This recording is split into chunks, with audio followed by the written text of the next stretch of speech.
Joe Biden is old and a communist. We'll talk about that. Our military difficulties. We're going to talk about things happening overseas like nuclear war. All that and more is coming up on I'm Right.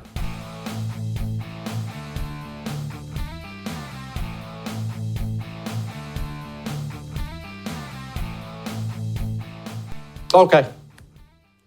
Let's address the elephant in the room, the hair. I warned you all week last week that I was buzzing it off. Didn't I say I was shaving it off? Well, here it is. And this is what it's going to be. All right? I'm 42. I'm old. The hair was thinning and going gray. And this is what it's going to be from now on. So suck it up, all right? I'm sucking it up. You can suck it up too. Now let's deal with I'm right. Joe Biden's old. He's too old. Too old to be president, I should say. Not too old. Not too old. Don't wish any ill will on him or anyone else getting up there in years. He's just too old to be president. And he's too much of a dirtball communist to be president, too. And let's address the communist part first. You see, East Palestine, Ohio, you probably remember the name. Lord willing, you remember what happened to them, this terrible train wreck with this horrible chemicals. Remember, we saw the pictures of the fires and the waters and the people complaining about the side effects, and there's all this crap in the ground. And, Joe Biden was asked about visiting there. I said in March that you would go to East Palestine, Ohio. You came here. How come you haven't gone to East Palestine yet? Well, I haven't had the occasion to go to East Palestine. There's a lot going on here, and I just haven't been able to break. I was thinking whether I'd go to East Palestine this week, but I then was reminded I've got to go literally around the world. Literally. Of course, he had to throw that one in there. I'm just going to let that go for now. Literally around the world. Just hasn't had time, So what are you looking at here? Well, first, you're looking at two different things. We always have to remember we're looking at two different things when we look at Joe Biden. When we hear Joe Biden speak, we are looking at a cadaver, an old, corrupt, very mean, kind of soulless person that he's been for years. Long before the dementia, he's that way. So we're looking at this old kind of cadaver that's very, very mean and soulless. And there's not a lot going on inside. So he's really just the people behind him, the full-blown communists behind him who control him. That's a lot of what you see from Joe Biden. So a lot of it is just an old kind of mean jerk. But then there's the communists behind him that I just addressed. Their words mostly coming out of his mouth whenever he can speak. Why hasn't Joe Biden been to East Palestine? Went right to Ohio. He went right to Hawaii. No East Palestine. Why? Hawaii had this terrible wildfire. The president went. That's good. East Palestine has something equally terrible. Nothing. Why? Well, you may be confused as to why, because you have values. You have a value system as a person. And like we've talked about many times, it's a natural thing. It's what human beings do. You've taken your values and you've projected those values onto other people. So if you were president, you would go to what? Both places, of course. Well, there's a disaster in East Palestine. You have a heart for those people. You would go see them. Oh, there's a disaster in Maui. You have a heart for those people. You would go see them. But you've made a mistake. Not that you're a bad person, you just made a mistake. You assigned, once again, your values to the communist who doesn't share your values at all. You see Ohio and Hawaii. You see downtrodden people in Hawaii and downtrodden people in Ohio. And you have a heart for both, but the communist doesn't see it that way. The communist sees friends and enemies. And that's his entire existence. Remember, because it is his religion. It's not his political ideology. He's not a Democrat. He doesn't lean left. He's not a progressive. He's a communist. It's his religion. It's his whole existence. Everything in his life is simply about friends and enemies. If you're Joe Biden and you find out there's a terrible train derailment in Ohio, a bunch of people are dying, suffering, it's horrible, you don't immediately get a heart for the people. You immediately do this. Hey, somebody bring me the numbers for Ohio. You pull up the numbers for that area and you say, oh man, East Palestine, wow, overwhelmingly they voted for Trump. What do we care, huh? We're not going there. That's how the communist looks at things. And same thing for Hawaii. Oh no, there was something bad in Hawaii. Hey, bring me the numbers. Hold on, let me see. Hawaii voted Democrat 2-1. Hey, gas up the jet. We're going to Hawaii. We got allies that need some attention. This is what we've become. When you're a nation run by communists, this is what we've become. And so that's the communist portion of it. Now let's address the Joe Biden's too old portion of it. Part of the reason Joe Biden is on vacation so much, 382 out of the 957 days he's been president, Joe Biden has been on vacation. Why? Well, because Joe Biden's too old to be president. It's a very stressful, time-consuming, exhausting job to be president. No, they're not breaking bricks in the hot sun or something like that, but this is a job that requires you being on all day, every day, interviews, speeches, travel here, there, 3 states today, 4 states tomorrow, then we're flying internationally. I have to meet with this head of state, then we sit down with the UN. This is what being president is. I mean, it's what the job requires. You must have energy. Joe Biden simply doesn't have the energy. He's too old. He can't be president. He's on vacation a lot because Joe Biden has to rest the vast majority of the time to then go back and accomplish even the smallest of tasks. And this is why when he's called out for these things, whenever they're given a chance to ask him specific questions about the things he's done wrong, this is why the answers are so lame, because he's just an old cadaver now that can't think. Well, by the way, the reason I'm here today, just for one day, I know I'm on vacation. I'm not. I have no home to go to. The Secret Service has torn my house up in a good way to make it secure. So I have no place to go when I come to Delaware except here right now.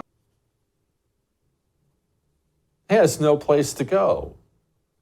And he thought, at the time, when he said that, with his brain that's kind of like melting into chocolate goo, it might just start leaking out of his eyes pretty quickly. He thought when he said that at the time that was a good answer. But see, that's not a good answer, because the president could go anywhere he wants to go, really anytime he wants to go there, and the Secret Service will go there ahead of him and with him, and they'll secure the area.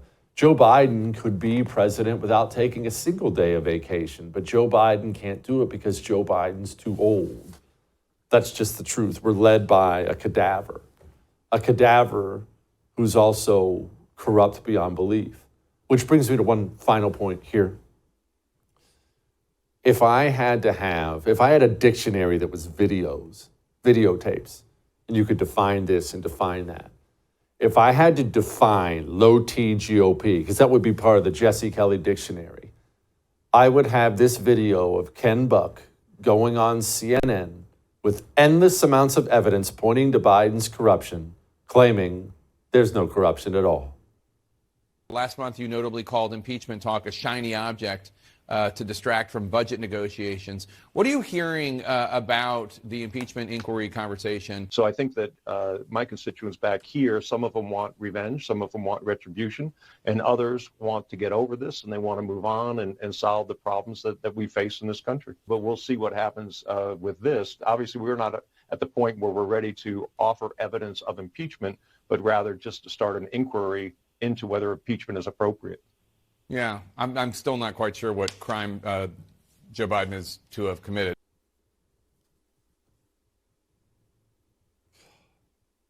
All right, anyway. Someone who's not low T? Ron Paul. He's going to join us next. We're going to talk to him about the Constitution and liberty and all this impeachment stuff and whatnot. Before we talk to the great Ron Paul next, let's talk about this. How do we make preparations? In a late-stage republic, which we are in, with all these horrible, corrupt leaders leading the show, taking us down this horrible path. What do we do? How do you operate as a normal person? You're just a normal person. I'm a normal person. How am I supposed to protect my dollar, the retirement? What do you want me to do with it? I can't do it if they're destroying the value of it. Precious metals, baby. Things you can touch and feel, because you can't trust anything else anymore. Why don't you look at history and see what had value thousands of years ago? The same thing that miraculously has value now, precious metals. Oxford Gold will deliver those precious metals to your front door. They'll also get them in your 401k and IRA. So when that bubble goes pop, You are not wiped out. You don't lose everything you've worked hard for. And they handle all this super laid back, which is what I love the most. Call them. 833-995-GOLD. They will handle it all for you, and they're so chill about it. I just love these guys. 833-995-GOLD. We'll be back.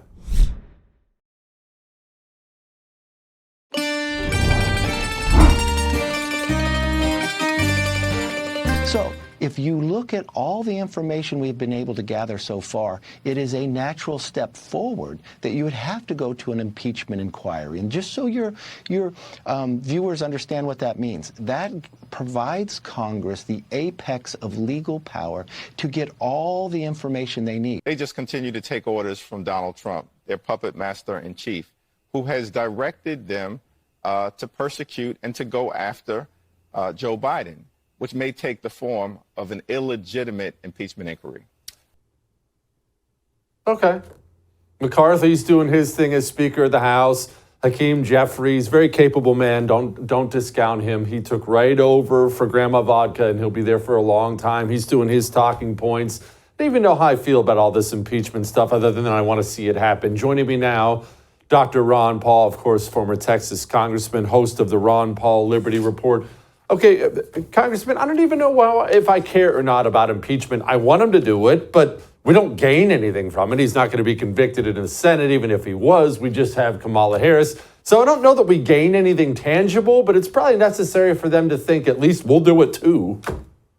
You'd think we'd have somebody there smart enough to know how to use the rules where you could do the investigation without the pretense that this is a fake attempt to impeach somebody. The information is very important, and some of them feel desperate that they have to do it this way, otherwise they can't investigate. Why can't they? I think, and I don't know all the details of the rules, but it seems to me like if they were determined, they could. But maybe these difficult questions on answering, they might not be answered until the next election, and maybe there'll be more clout on one side. But I think the information is vital. I think there's a downside to impeachment. It's not that I think it would be terrible if they do it. If that's the only way to do it, that's better than avoiding getting the information. But once again, if you have the information, is it going to get out? Will the major networks or the people who want to get the news out, are they going to tell the truth? And most Americans say, no, they're not going to tell the truth, so why should we sweat it? Yeah, and do the people actually care enough? Congressman, I try the best I can not to be a cynic. I've always loved your attitude on things, but I've been a big fan. I say a lot, especially lately, that we don't really have a politician problem. We have a people problem. These people, they turn into COVID tyrants. They all get reelected. Joe Biden, whether it was fair or not, he's president. I would say half the country, no matter what, would go out and vote for him again. We point fingers at all these scumbags in D.C. without realizing we vote for them time and time and time again. Don't we have a people problem? Yes, we do, but you have to talk about which people. I see the world divided among people who believe in a natural law and people who are nihilists and say you can't know the truth. But I'll tell you what, I think most people believe in natural law, that you should tell the truth and there's right and wrong. But why aren't they representing our view? And it's because the other side, people like Soros and others who have a lot of money and a lot of desire to control things, they're in leadership positions, so they own all these things. So I'm delighted with what you're doing. You're trying to get the truth out. But I think the numbers, the majority of people are still decent people, but the majority of people who get their information from these individuals who have stolen the show, that's where the problem is. And that's why I always lament the fact that I said, our message is so powerful and so right and so beneficial, bringing about peace and prosperity. Why are we doing such a lousy job? And you can say, well, the people don't care. No, I think that's always going to happen. But I was delighted about some of the results on the lockdown, especially when a group of people finally had it up to their ears in it, and they would go and confront a school board. And one individual would get up and just say, hey, this is the truth. This is what we ought to do. And all of a sudden, the crowd, yeah. And then they go and fire the whole school board. So you need those people to speak out and talk because it isn't like they're totally alone. I had one example of that when I was very much alone when I said that we shouldn't be overseas killing people, and maybe we're responsible for some of the nonsense in foreign policy. And everybody came out, well, you're done, you're done. And it turned out to be the most interesting issue that ever happened to me, because more and more people said, who's telling the truth? So the people are begging for the truth. They have to have the messages. That's why vehicles like yours that you're getting this information out is so important. And if you give up on it, then you'll say, it's not worth it. I think it's worthwhile. Matter of fact, because I have a secret weapon. I sort of think you should enjoy what you're doing, meeting people who agree with you, figuring out how to do it, and knowing that life is difficult, and there's no reason why you can't enjoy the issue at the same time. I found out that people enjoyed what I was saying at the end of a speech after I scared them to death, because I say they were in bad shape, but this is what you can do. And lo and behold, I strongly believe in the remnant. I think there's always people out there preparing for the repair, but that's what these Marxists are doing.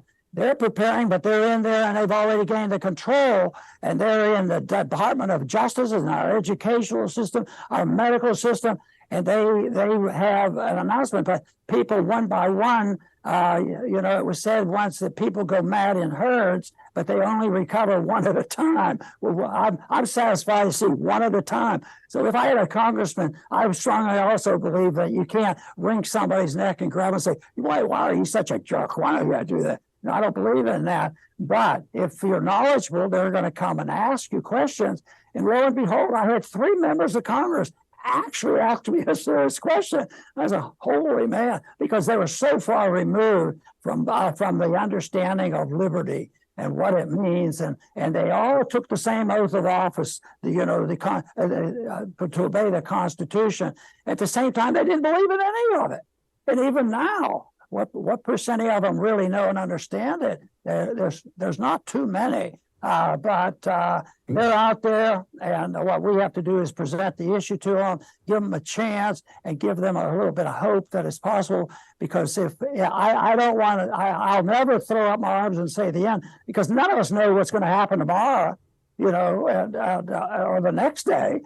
So I think if the people get the message, and you have leaders that want to speak clearly, even now we have 1 or 2 that will speak clearly in the presidential campaign, and they're not going to agree with us who believe in liberty perfectly, but they're speaking much clearer, and you could tell at least they're telling the truth from the way they see it.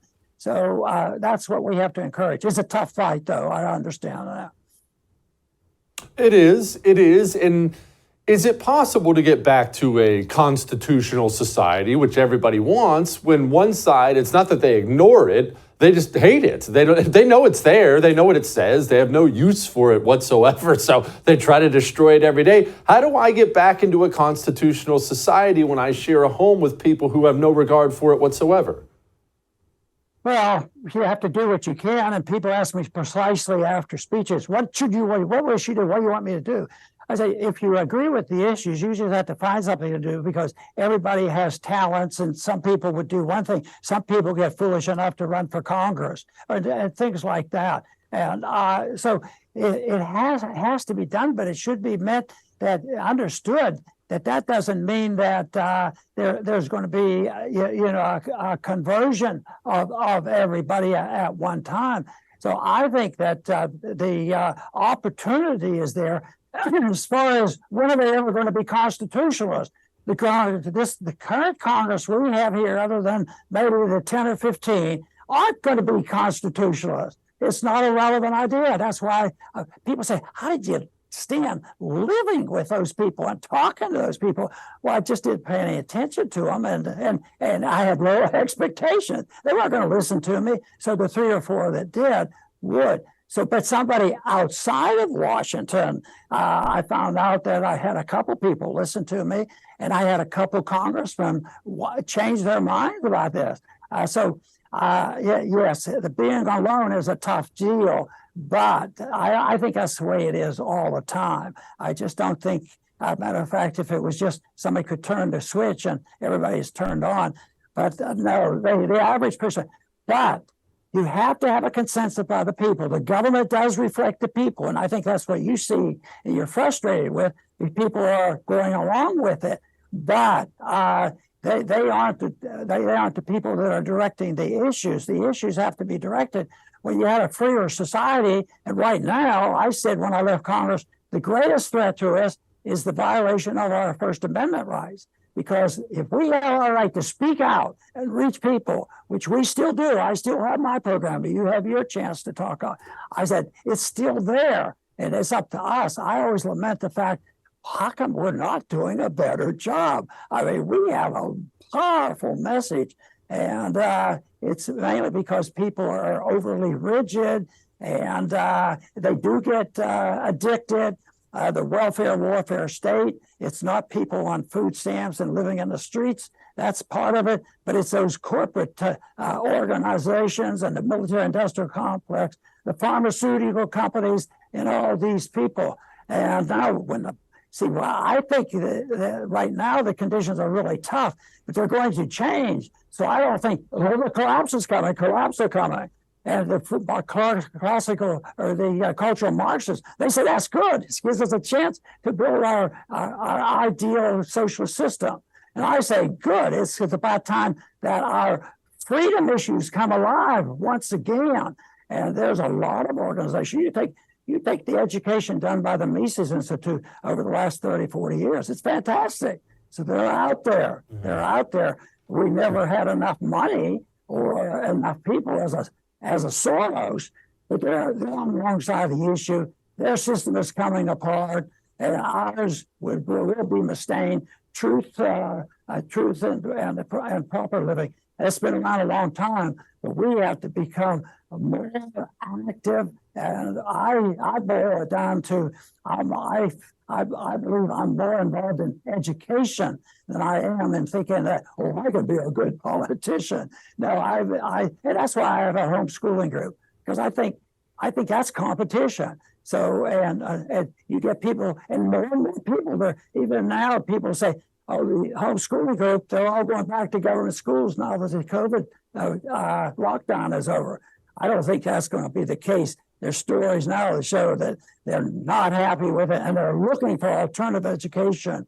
And there's still enough ways to find it. As bad as the internet is, it's still, I have to rely on it. I rely on it. It gives me leads, and it's beneficial. So, and I reach a few people. It's not gigantic, but a few people. So it's not purely a numbers game. It's a quality game.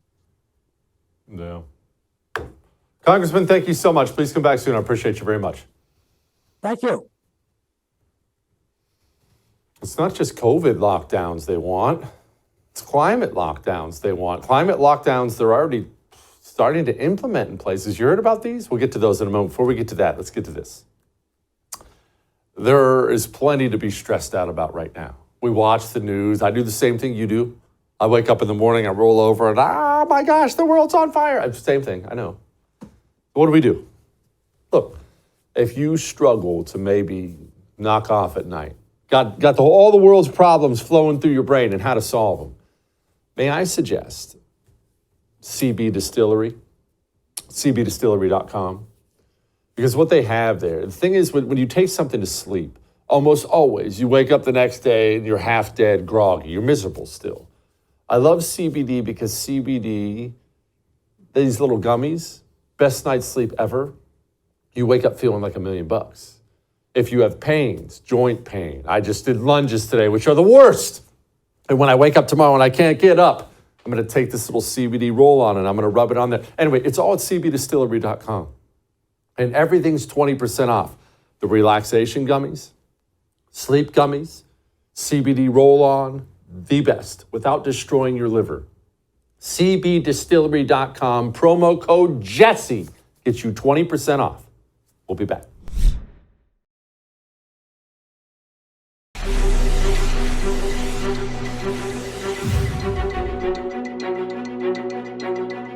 But I'll say this, no president has put the United States, and you've heard us say this many times, in a stronger position to outcompete China than President Biden. And managing, and I think she has said this too in her interviews, managing that intense competition requires intense diplomacy. Good. Yeah, I'm sure we're doing well against China. Joining me now, Chad Robichaux, Marine, founder of the Mighty Oaks Foundation, also author of the book Saving Aziz. Chad, this new report out from the Wall Street Journal, it's not even surprising. I read it. I'm sure I had the same reaction you did. Yeah, that sounds about right. Chinese nationals have tried to infiltrate over 100 DOD different facilities. We have Chinese spy balloons here. God only knows how many assets they currently have in our military and intelligence community. Are they just eating our lunch intelligence-wise? They are. I mean, one, economically, and then around the world, their strategic locations around the world. I mean, we forfeited Afghanistan.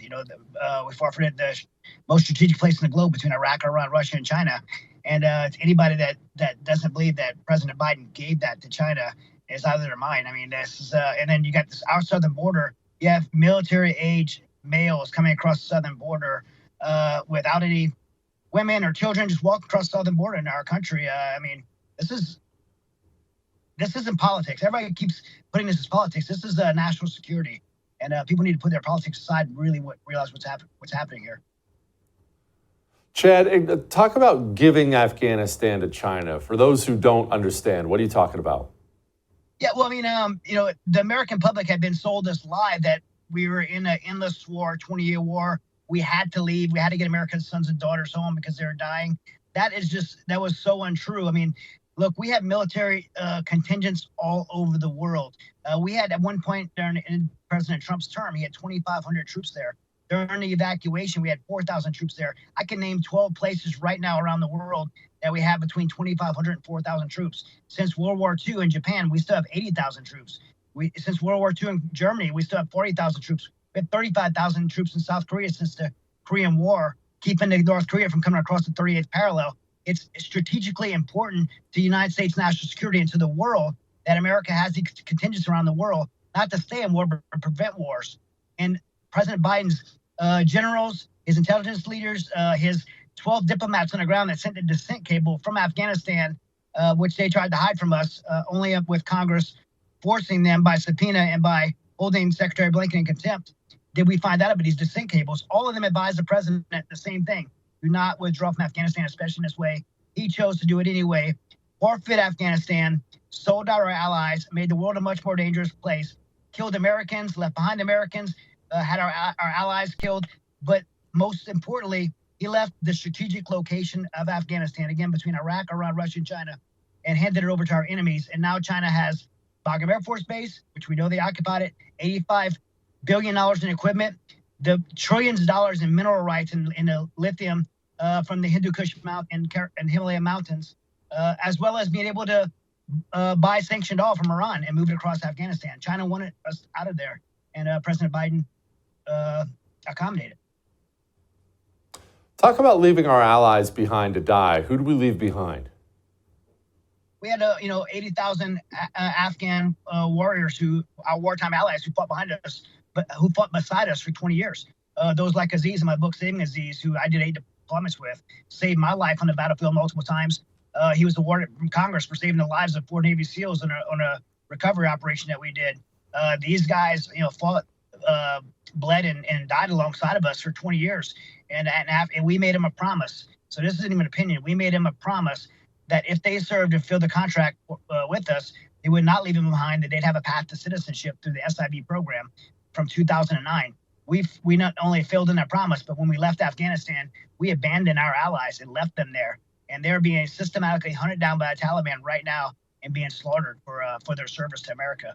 And, it's while as tragic as it is that we would do that to them as a nation, what's more tragic is the fact that the world knows it, the world's seen it, and would never be able to believe us again when we have future wars where we need local nationals on the ground, that we as a country don't keep our word.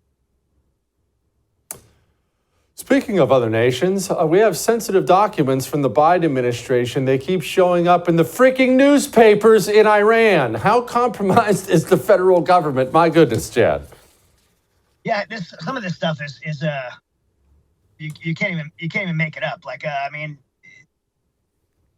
the fact that classified material is showing up in public forums around the world is I don't even know what to make of it, because you would think that a president that's been exposed to having a false email, sending emails as a vice president of the United States from alias email addresses to foreign governments, clearly selling access to our enemies. You think they would, the next day someone would be in handcuffs. The fact that this is prolonging and we're talking about maybe it will impeachment, this is insane. We are in such a, I know people keep throwing around the word banana republic right now, but I don't know another way to describe it. This is stuff that people don't get away with in places like Afghanistan. So true. Chad, thank you so much, man. I appreciate it. Thank you. Good to see you, Jesse. Semper Fi, man. You too. Semper Fi. All right. We've got Light in the Mood next. Now, maybe you'd like to be a force recon Marine and an MMA fighter. Probably neither of those things are going to happen for you. But at least you can increase your testosterone levels and get a little closer. What are you going to do? There's estrogens in the waters. It's in the plastics. We drink them. We shower in them. You realize that? That's why testosterone levels are in free fall right now. Unless you're going to stop drinking water. Please don't stop drinking water. So what do? You have to fight against it. How do you do that? Should you run down to the local clinic and get a bunch of needles in your arm? Does that sound healthy? Or do you think you should handle this problem naturally? CHOQ.com, CHOQ. The hardcore anti-communists at CHOQ, they have a male vitality stack for the men. I take one every day. I've been on it for over a year. 20% increase in your testosterone in 90 days. Female vitality stack for the ladies. But they have so much more than that. Whatever you're looking to improve, whatever ails you, go to CHOQ.com. Not more big pharma crap. Natural herbal supplements. All right? CHOQ.com. Promo code Jesse gets you 35% off subscriptions. So make sure you use that. All right?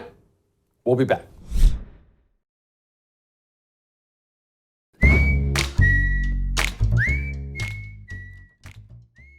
All right. We're about to lighten the mood. And the light in the mood, I've got to be honest with you, is going to involve dogs. It does on occasion on the show. Why? Dogs lighten the mood. They brighten your day. They just do. Look, I've got my own dog at home, Fred. And he's an idiot. And we love him. I don't know what to do. He comes in the room and the whole family gathers around Fred. I don't know what to tell you. And already the wife is doing this thing. Do you know anybody like this? Or are you like this? She already looks at him on occasion. I'll see her. She'll look sad. I'll say, what's wrong, baby? She said, I don't want him to die. He's like 3 years old. He's not even 3 years old. I said, baby, we have years and years and years. But I don't want him to die either. That's why we give him Rough Greens every meal. Every meal. Dog food is dead food. Remember that. The dog food you give your dog is brown because it's dead. They kill everything in it during the manufacturing process so it lasts forever on the shelf. You're just giving your dog empty calories every meal. That's why they die so early. You want your dog to take fewer trips to the vet? Live longer? Years longer? We'll give them nutrition. Rough Greens, all the vitamins, minerals, probiotics, omega oils, whatever your dog needs. roughgreens.com/Jesse is where you get a free bag. All you pay for is the shipping. Or you can call them 833-33-MY-DOG. All right? All right. This woman decided she needed to file her dog's nails. And, oh, here you go.